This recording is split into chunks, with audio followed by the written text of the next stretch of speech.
আউযুবিল্লাহি মিনাশ শাইতানির রাজিম বিসমিল্লাহির রহমানির রহিম। আসসালামু আলাইকুম ওয়া রাহমাতুল্লাহি ওয়া বারাকাতুহু। আমার মুসলমান ভাই বোনেরা, পবিত্র মাহে রমজান মাসটি আসলে আমাদের মাঝে তারাবি সম্পর্কে অনেক প্রশ্ন মনের ভিতরে আসে। তারাবির নামাজ কি? তারাবির নামাজ হচ্ছে আপনার সুন্নত।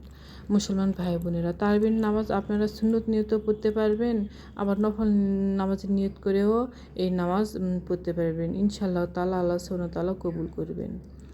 আর আরেকটা কথা হচ্ছে যে তারাবির নামাজ কত রাকাত? 20 রাকাত না 8 রাকাত না 12 রাকাত, কত রাকাত পড়ব? যেহেতু স্কলারদের বিরোধ রয়েছে, আমরা মতবিরোধের মধ্যে যাব না। আমরা যতটুকু আমাদের শরীরের সাধ্য অনুযায়ী, কারণ বিশেষ করে মহিলাদের ক্ষেত্রে অনেক চাপ যায় পবিত্র রমজান মাসে, তারা ততটুকুই করবেন। ইনশাআল্লাহ তাআলা আল্লাহ সুবহানাহু ওয়া তাআলা আপনার চেষ্টা দেখে আপনাকে কবুল করবেন। আর আমরা সবসময় চেষ্টা করব যে বেশি বেশি এই পবিত্র রমজান মাসে বেশি বেশি ইবাদত বন্দেগী করার জন্য।